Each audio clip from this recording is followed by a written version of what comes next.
Deputy Leader of the House. Mr. Deputy Speaker, I'd like to move that the proceedings on the business set down on the order paper for today be exempted at this day's sitting from the provisions of Standing Order Number 2. The question is the motion moved by the Deputy Leader. As many as are of the opinion say aye. To the contrary say no. I think the ayes have it. The ayes have it. Ms. Denise Phua.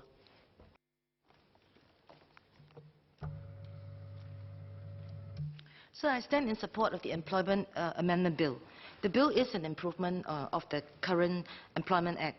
However, the bill does not appear to be updated sufficiently to take into consideration the nature of the emerging workforce in the new economy.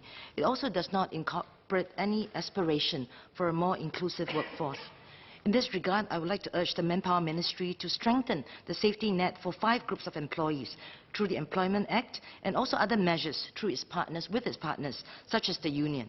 The employee groups I hope MOM can further support are 1. Employees with a portfolio of jobs and employers in the gig economy. 2. Employees in outsourced functions. 3. Baby boomer seniors. 4. Low-skilled elderly workers. And 5. Employees with disabilities. First, the nature of the emerging workforce. Several years ago, Silicon Valley-based IT solutions firm Intuit predicted that 40% of the American workforce will be independent workers, freelancers, contractors, and temporary employees by 2020.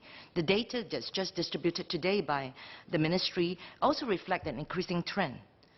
In the economy of today, work which once meant years of commitment to a single vocation, to a single career path, to a single work site, or even one employer, is undergoing transformation.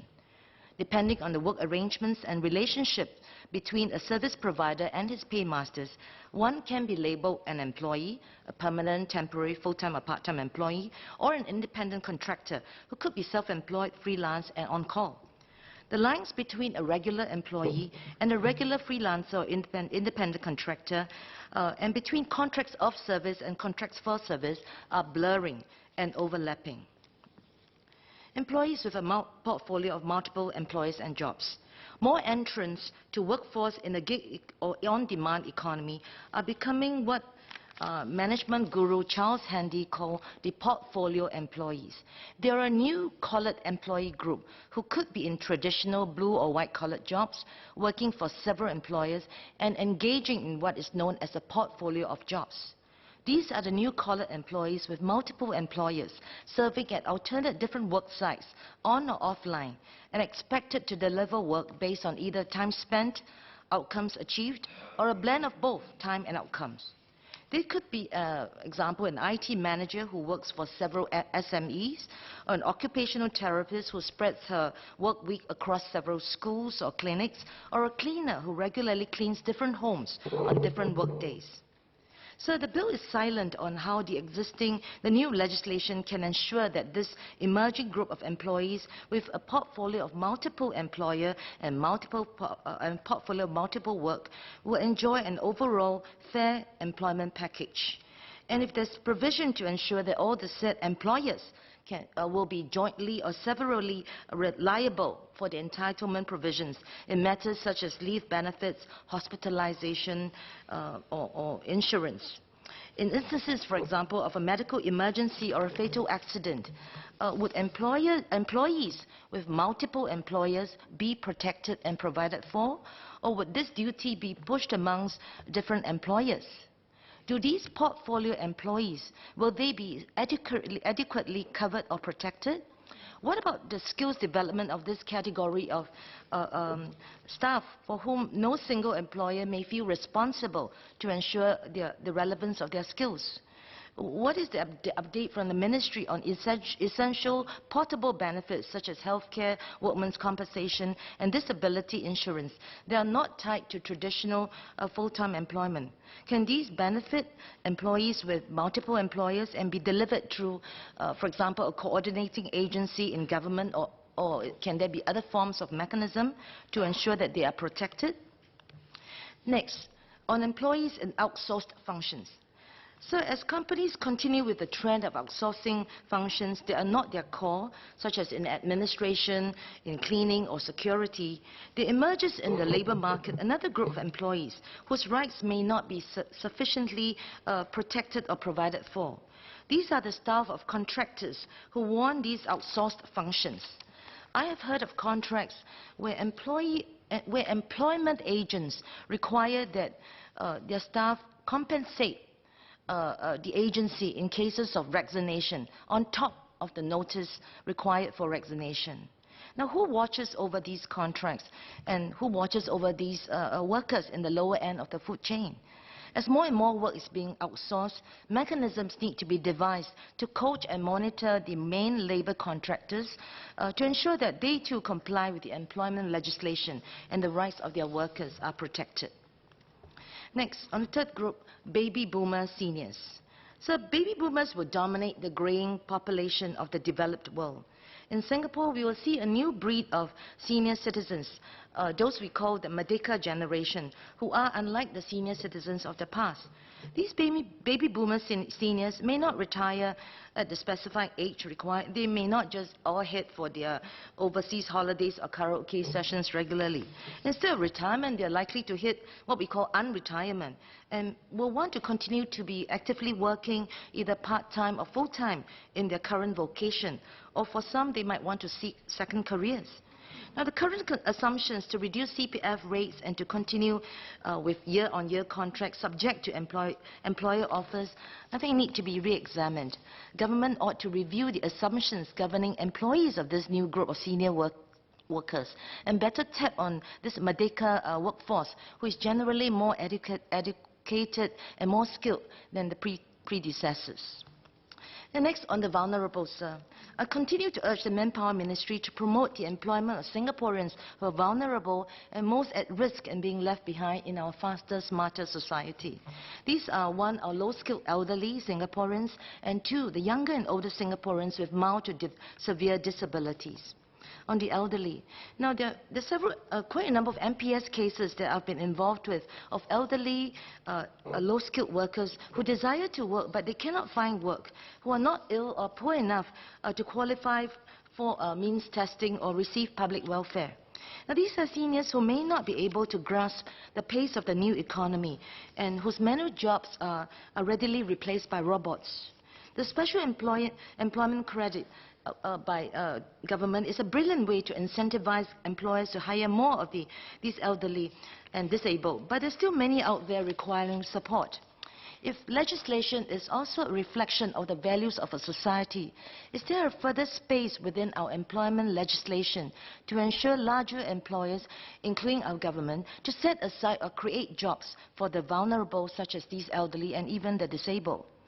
I understand the role of job creation may not fall within the direct purview of the Manpower Ministry, but I've worked with Minister Josephine for quite a while, and I know she cares for the vulnerable. And I urge the MOM under her to extend its influence on partners such as the union and other work agencies to create a more inclusive workforce. Lastly, on the disabled, or the persons with special needs or differently able, there are many terms for them, but I will use the term disabled not out of disrespect, but because I'll be referring to the United Nations Convention for Persons with Disabilities. Singapore has signed the UNCRPD, or the United Nations Convention on the Rights for Persons with Disabilities, on 30th November 2012. The convention was later ratified in July 2019. I think all this under the watch of Minister Vivian Balakrishnan. Yeah. Ratified. Okay. By ratification, Singapore is committed to ensuring that the rights and interests of persons with disabilities will be protected, like the rest of the population, in key areas such as education and employment. Now, in education, legislation has already been enacted to make compulsory education for children with special needs a reality come next year. It is now time to start working on legislating that employers bear some responsibility in recruiting and developing staff with disabilities. Just as the Ministry of Education has enhanced its special education branch and the education of students with special education needs in mainstream schools through organization structure and funds, other agencies such as the Ministry of Manpower and the Union and other related agencies ought to step up and focus on this segment of the workforce. Now, there can be novel ways to include the disabled in the workforce. To completely leave it to MSF, Ministry of Social and Family Development, to coordinate with interested ministries and private partners for jobs for the disabled, I believe it's not committing enough. Some countries have established quotas with varying success. Others have laws to protect discrimination of staff who are vulnerable, or those with disabilities. In Australia, the Victorian, New South Wales and Queensland governments have set public service disability employment targets of 6 to 7% as part of an economic participation plan for persons with disabilities. But of course, it's been found that quota schemes, when not properly implemented, can backfire and result in cheating or just lip service in the hiring of the disabled. However, when there's a will, there's a way, as some European countries found. Novel and reformed quota schemes that, for example, allow a quota to be met not just by direct hire, but encouraging an employer to contract with, for example, a sheltered workshop of the disabled for supplies or services have been seen to be successful. So these are different ways of including or creating a more inclusive workforce, or ensuring that quota and more enlightened quota schemes can be implemented in our country. I have served and seen enough in the disability sector to know that just relying on the compassion of employers will not result in the economic integration of disabled workers. And hence I seek Manpower Ministry to take a more active role in including legislation and other support measures to sculpt a more inclusive Singapore workforce. Start by having perhaps government and larger corporations lead by example, and together with other agencies adopt more aggressive efforts to aggregate jobs that will allow them to enjoy the dignity of work by this special workforce. In conclusion, sir, the Employment Amendment Bill is an improvement of the existing, and I fully support it. And I continue to seek the Manpower Ministry and its partner agencies to walk the extra mile, to cater to employees in the new gig economy, and also employees, to cater for employees who are at risk of being excluded in the Singapore workforce. Thank you.